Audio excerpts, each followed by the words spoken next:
When you've been distillers and brewers for 3 generations and John Sleeman is your name, then you are a legend. You don't need no introduction. He found his fame from his Sleeman beer that is well loved and regarded throughout North America. And then he found Spring Mill Distillery with the mission to make amazing kick-ass Canadian single malts, and this is their first variant. Hey guys, welcome back to Canuck Whisky, and we've brought you the single malt that started it all for Spring Mill Distillery.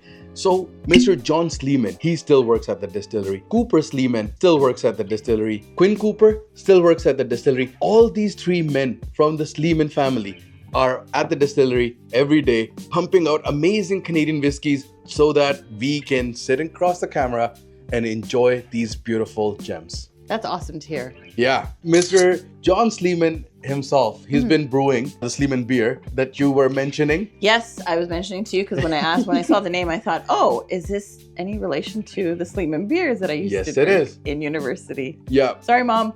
Yeah, which was like, what, 3 years ago? Exactly. So, sort of. Still. So I'm really, really excited. Are you excited? I'm very excited. So let's start the reviews.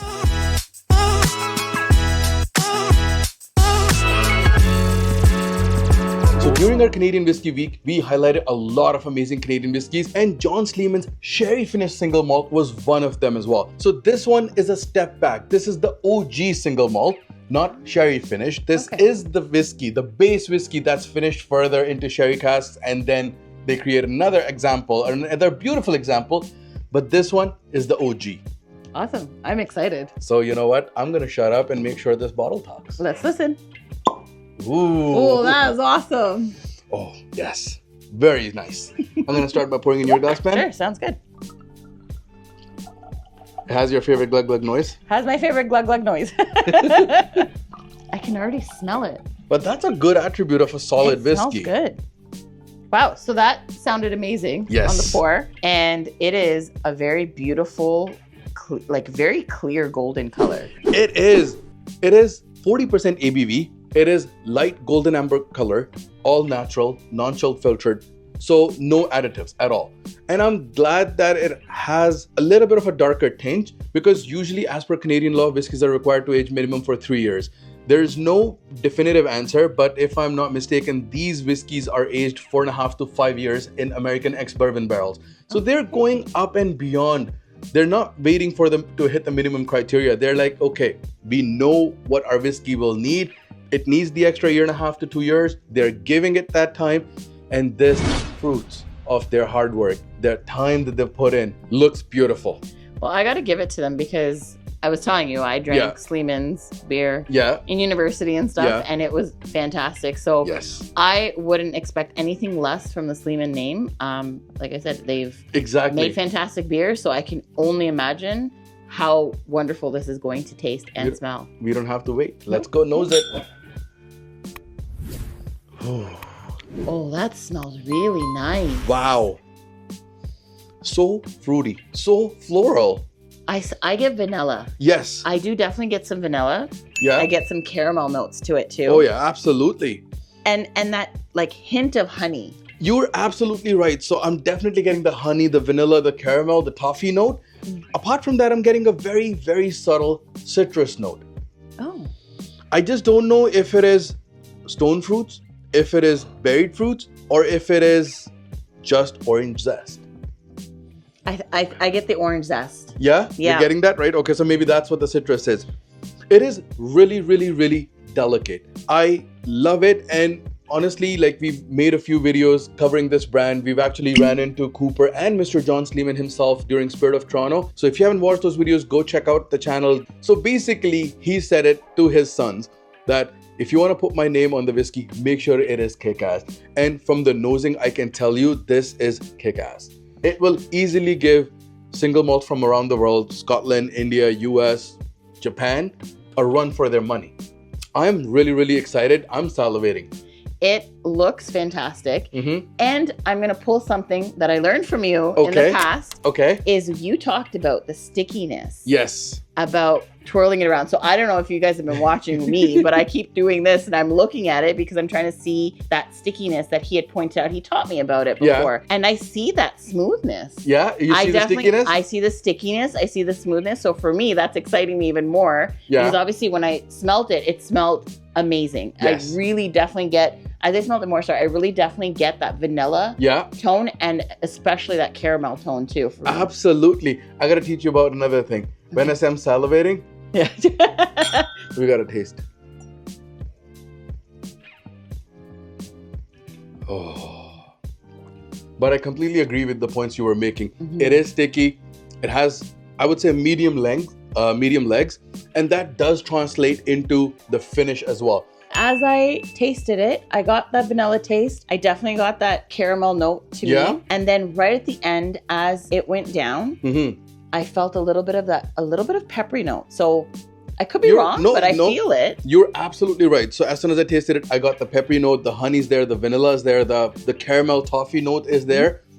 I am getting a wee bit of a bitter aftertaste, like butterscotch. That is definitely there. And then that fades into the oaky tannins. I am getting another note that I can't pinpoint. As I said, like I know it's Asian ex-bourbon barrels, but I'm getting some fruits, which I was not expecting. I can see some pear. I can definitely see some notes of pear in it. Maybe some apple, yeah? Maybe some apple. So for me, I get like this orangey creamsicle type of taste. So it is that creamy, velvety smoothness. Okay. Yes. Okay. So that's where I'm getting that like he said, creamy, velvety, smooth. Very smooth. It's very smooth. Goes down really well. Yes. And then that stickiness. But then there is a little bit of level to the texture of when you're drinking it, where I get that creaminess. Absolutely. Which kind of, with the orange notes, reminds me of a creamsicle. Absolutely. It's such a well-balanced whiskey and comes in at such an affordable price as well. Really? So in Ontario, you can get it very easily at LCBO and their own website for only $65. Oh, wow. That's great. Yeah. And now they have increased their distribution. They've increased their production. Now it is available in Alberta, Manitoba. It's available in certain recent provinces. So it is a delicious whiskey. So well-balanced, aged to perfection. Color is beautiful, all natural. It's just good. Good, solid Canadian whiskey. And I have to say it, and I know maybe I'm a little bit biased, I wouldn't say biased, but maybe a little bit biased because I like the beer. Yeah. This to me, what you were saying is amazing, and this goes right back to the Sleeman's name. Yes. Like that name holds a lot of respect. Yeah. Yes, absolutely. It's a brand full of legacy. The people that work there are legendary, or sons of legendary people, or grandsons of legendary people, and they've lived up to the name. They're living up to the expectation. Solid dram. I know it's extremely hot. The temperature's been crazy, and you had mentioned creamsicle. So I want to drive this bus basically towards, can we taste this whiskey with some ice? Oh, absolutely. That's always my big thing. You know me, I like it on the rocks. Let's do it. Cheers to you, Pen. Cheers to you guys. Thank you for tuning in. We release amazing whiskey reviews every Friday, and we do drop 2 bonus videos a month. This is our second bonus video for the month of August. So if you've been liking the content so far, please make sure you like the video, subscribe to our channel, and if you have some friends that are into Canadian whiskeys or whiskeys from around the world, make sure you share the video, share the channel, so that we can grow this family and continue to enjoy some delicious, amazing whiskey on the rocks. Maybe sometimes with water. Yeah, so you never know. So let's try. Let's see what 2 cubes of ice do to this. Oh, wow. So that, to me, really brought out that, remember I was telling you about that creamsicle taste? Yes. It really brought that creamsicle taste out for me. It did. The honey's there, the vanilla's there. The stone fruits that we were doubting initially whether they exist or not, they definitely, I can affirm that they definitely exist. The citrus is there. It is such a well-balanced whiskey, and given that we're drinking it in August and it's like bloody 35 degrees, I'm glad that we're drinking it in ice, and it's done it justice. The finish is still medium, short to medium, I would say, but the balance of flavors is delicious. One thing I would hope that in future their ABV goes up a little.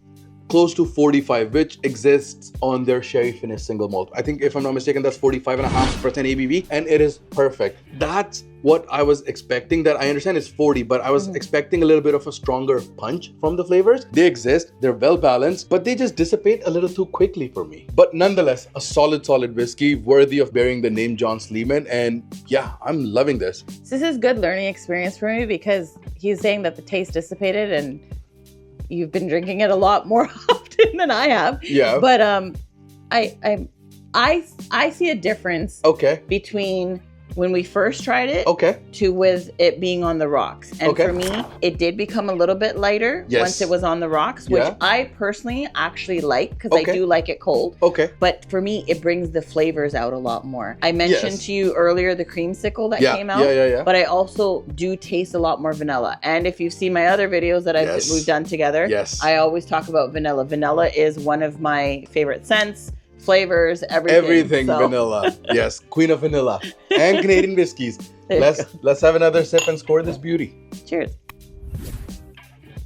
You want to go first? Do you want me to go first? I'll let you go first. Okay. So as I mentioned, this is a solid single malt.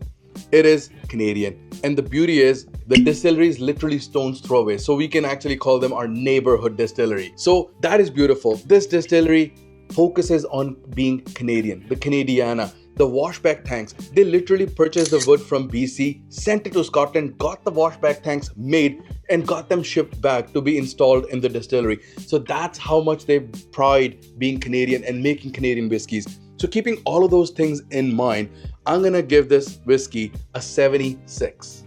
Okay. Yeah. So your turn. I can't follow up with all of those comments because to me, I'm really basing it on what you're experiencing. My experience, my flavors, kind of what I'm learning as I'm going through this.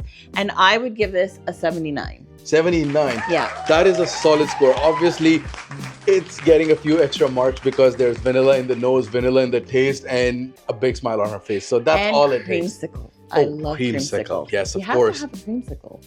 You know what? Let's wrap this video, and we definitely will. So if you enjoyed this video, please make sure you like the video, subscribe to our channel, and share it with friends and family that are like-minded, that enjoy amazing whiskeys from Canada and around the world.